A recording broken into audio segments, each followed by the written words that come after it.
அஸ்ஸலாமு அலைக்கும் வரஹ்மத்துல்லாஹி வபரகாத்துஹு. இன்று நாம் திக்ரு செய்வதனுடைய சிறப்புகளை பற்றியும் இன்மை மறுமை இரண்டிலும் இதன் மூலம் நாம் அடைந்து கொள்ளும் பயன்களை பற்றியும் இந்த பயானின் மூலம் அறிந்து கொள்வோம்.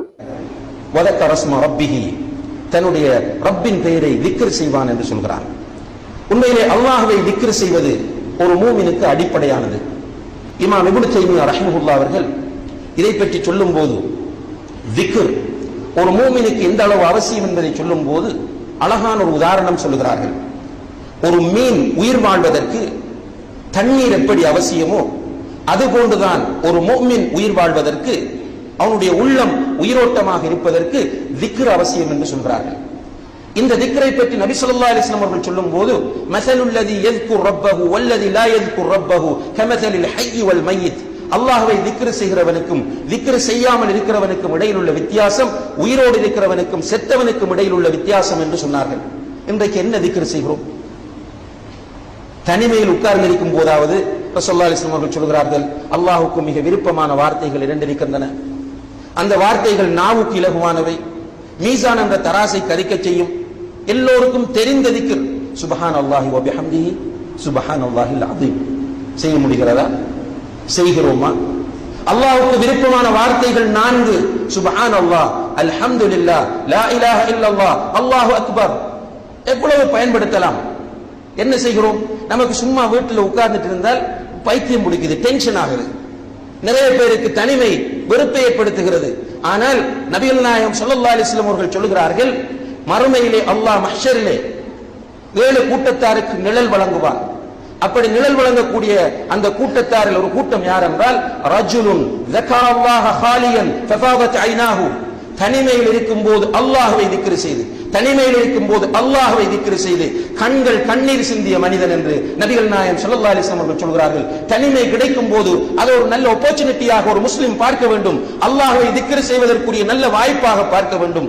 உண்மையிலே அல்லாஹ்வை திக்ர் செய்வதற்கு நபிகள் நாயகம் ஸல்லல்லாஹு அலைஹி வஸல்லம் அவர்கள் பல வழிகளை நமக்கு காட்டி தந்திருக்கிறார்கள். அதிலே சந்தர்ப்பங்களிலே செய்ய வேண்டிய திக்ர்கள், பொதுவாக செய்ய வேண்டிய திக்ர்கள், காலையிலே மாலையிலே நாம் செய்ய வேண்டிய திக்ர்கள் என்று பல திக்ர்களை அல்லாஹ்வுடைய தூதர் ஸல்லல்லாஹு அலைஹி வஸல்லம் அவர்கள் கற்றுத் தந்திருக்கிறார்கள். உண்மையிலே ரமலான் அதை நாம் பயன்படுத்துவதற்குரிய அழகான ஒரு வாய்ப்பு என்பதை மறந்து விடாதீர்கள். அன்புள்ள சகோதரர்களே, திக்ர்களிலே மிக உயர்ந்த திக்ர் அல் குர்ஆன்.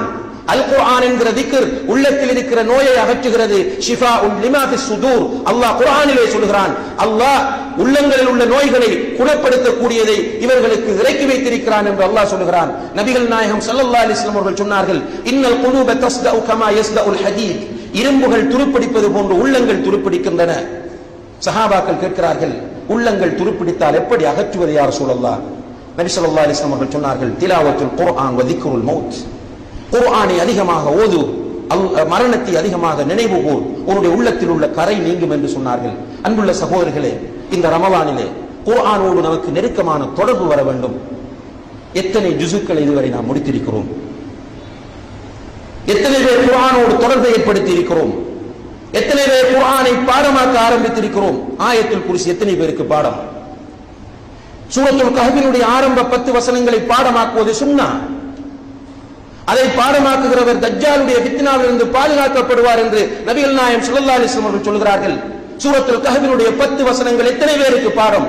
ஏன் உங்களுடைய பிள்ளைகள் ஹிஃப்து மதரசாவுக்கும் சென்று பாடமாக்க வேண்டும், நீங்கள் பாடமாக்க கூடாதா? உங்களுடைய மனைவிமார் குர்ஆனை ஓத வேண்டும், நீங்கள் ஓதக்கூடாதா? என்ன நினைத்துக் கொண்டிருக்கிறோம்? குர்ஆனுடைய விஷயத்தில் குர்ஆன் சின்ன பிள்ளைகளுக்கும் பெண்களுக்கும் மதரசாக்களிலே ஓதுகிறவர்களுக்கு மட்டும் சொந்தமானது என்று நினைத்துக் கொண்டிருக்கிறோம். நம்மில் நிறைய பேருக்கு இன்னும் குர்ஆன் ஓத தெரியாது. இன்னா லில்லாஹி வ இன்னா இலைஹி ராஜிஊன். முஸ்லிம் என்று சொல்கிறோம், மார்க்கத்திற்காக விவாதிக்கிறோம், கடுமையாக குழப்பங்களை உண்டு பண்ணுகிறோம். குர்ஆனை எடுத்து ஓது என்றால் ஓத தெரியாது. பள்ளிவாசலோடு 25 வருடம் தொடர்பு, 30 வருடம் தொடர்பு, தஅவாவிலே 15 வருடம் தொடர்பு, 10 வருடம் தொடர்பு. குர்ஆனை உனக்கு ஓத தெரியுமா என்று கேட்டால் இன்னும் தெரியாது என்ற நிலையிலே வெட்கமில்லாமல் நம்முடைய சமுதாயம் இருந்து கொண்டிருக்கிறது. அல்லாஹ்வுடைய குர்ஆன், வலகத் யஸ்ஸர்னல் குர்ஆன லிذிக்ர், இந்த குர்ஆனை திக்ர் செய்வதற்கு இலகுவாக நாம் ஆக்கியிருக்கிறோம்.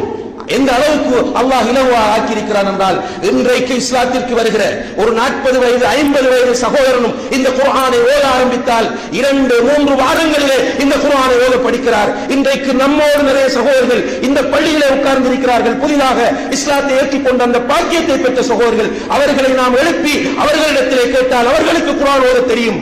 ஆனால் இங்கே பரம்பரை முஸ்லிமாக உலமாக்களை குறை சொல்லிக் கொண்டிருக்கிற முஸ்லிம்களாக இருக்கிற பலருக்கு இன்றைக்கு குர்ஆன் ஓத தெரியாது. தங்களோடு உலமாக்களை வைத்திருக்கிறார்கள், எனக்கு குர்ஆனை ஓதித்தார்கள் என்று கேட்பதற்கு தெரியாத நிலையிலே இருக்கிறார்கள்.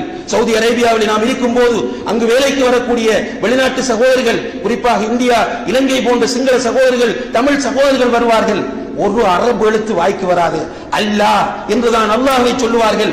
இந்தியாவிலே இருந்து வருகிறவர்களுக்கு ஜா என்பது வராது. ஜக்காத் என்று 1000 தரம் தான் சொல்லிக் கொடுத்தாலும் ஜக்காத் என்று சொல்வார்கள். அவர்களிடத்திலே நாம் குர்ஆனை எடுத்து கொடுத்து இதா ஜுல்ஜிலத்தில் அர்து ஜில்ஜாலஹா என்று சொன்னால் முதலிலே அவர்கள் இதா ஜுல்ஜிலத்தில் அர்து ஜில்ஜாலஹா என்று ஓதிக்கொண்டிருப்பார்கள். காலப்போக்கிலே ஒரு 3 மாதம் போகும்போது அங்கே இருக்கிற சிறந்த காரிகளை போன்று குர்ஆன் ஓத முயற்சி செய்கிறார்கள். நமக்கு நம்முடைய அல்லாஹ்வுடைய கலாமின் பெருமதி தெரியவில்லை. இது அல்லாஹ்வுடைய கலாம், மௌலவிமாருடைய வேதம் அல்ல இது, அல்லது குர்ஆன் மதரசாக்களை ஓதி கொடுக்கிறவர்களுடைய புத்தகம் அல்ல. நம்மை படைத்து நமக்கு ரிஸ்கை தந்திருக்கிற ரப்புல் ஆலமீன் பேசிய வார்த்தைகள் தான் குர்ஆன். இந்த குர்ஆனை ஓத தெரியாமல் நாம் இருக்கிறோம் என்றால், கண்ணியத்திற்குரிய சகோதரர்களே, மறுமையிலே அல்லாஹ்வுக்கு முன்னால் எந்த முகத்தோடு போய் நிற்க போகிறோம்? இங்கிலீஷ் தெரிந்தவர்கள் பெருமையோடு சொல்கிறார்கள், எனக்கு எல்லா இங்கிலீஷும் தெரியும், ஷேக்ஸ்பியருடைய நாவல் கூட நான் படித்திருக்கிறேன் என்று சொல்கிறார்கள். தமிழிலே வாசகர்களோடு உட்கார்ந்து பேசும்போது சொல்லுவார்கள், நான் கண்ணதாசனுடைய, நான் அவனுடைய, இவனுடைய, எல்லோருடைய புத்தகங்களையும் படித்திருக்கிறேன் என்று பெருமையாக சொல்கிறார்கள். குர்ஆனை எத்தனை தடவை ஓதி இருக்கிறீர்கள் என்று கேட்டால் ஓத தெரியாது என்று சொல்கிறார்கள். இன்னா லில்லாஹி வ இன்னா இலைஹி ராஜிஊன். எப்படி சகோதரர்களே நமக்கு வெற்றி கிடைக்கும்? எப்படி நம்முடைய உள்ளங்களில் பரிசுத்தம் தன்மை ஏற்படும்? அல்லாஹ் பாதுகாக்க வேண்டும். எனவே இது ரமலான், அல் குர்ஆன் அருளப்பட்ட மாதம். இந்த மாதத்திலே நாம் அதிகமாக திக்ர் செய்ய வேண்டும். அந்த திக்ர்களிலே உயர்ந்த திக்ராக குர்ஆன் இருக்கிறது. நாம் இவ்வளவு வேதனையோடு சத்தத்தை உயர்த்தி பேசுவதற்கு காரணம், அல்லாஹ் ஜல்ல ஷானஹு தஆலா நம்மை இவ்வாறு ஜும்மாக்களிலும் பெருநாள்களிலும் எப்படி ஒன்று சேர்க்கிறானோ அதே போன்று சுவர்க்கத்தில் நாம் எல்லோரும் ஒன்று சேர வேண்டும் என்ற அந்த கவலையும் ஆதங்கமுமே தவிர உங்களோடு எங்களுக்கு எந்த தனிப்பட்ட கோபமும் கிடையாது. உங்களில் இருக்கிற 90% சகோதரர்களோடு தனிப்பட்ட தொடர்பு எதுவும் நமக்கு கிடையாது. இருந்தாலும் இவ்வளவு காரணமாக உங்கள் ஒவ்வொருவரிடமும் இருக்கிற குறைகளை சுட்டிக்காட்டுவதற்கு காரணம், நாம் எல்லோரும் இந்த குர்ஆனை ஓதும் போது, இந்த குர்ஆனோடு தொடர்பை ஏற்படுத்தும் போது, கண்ணியத்திற்குரிய சகோதரர்களே, அழகான ஒரு சமுதாயம் வரும். பொறாமை இருக்காது சகோதரர்களே, பெருமை இருக்காது, காழ்ப்புணர்வு இருக்காது, விட்டுக் கொடுக்கிற தன்மை இருக்கும். ஒருவர் அடுத்தவரை கண்டால் முகத்தை திருப்பி போகாத நிலை ஏற்படும். எல்லோரும் அப்படி இருக்கும் போது எவ்வளவு அமைதியாகவும் சந்தோஷமாகவும் இந்த சமுதாயத்தில் வாழ முடியும். அதே போன்று நாம் எல்லோரும் மறுமையிலும் ஒன்றாக சுவர்க்கத்தில் இருக்க முடியும் அல்லவா? எனவே வெற்றியின் 2வது அடிப்படையாக அல்லாஹ் சொல்வது திக்ர்.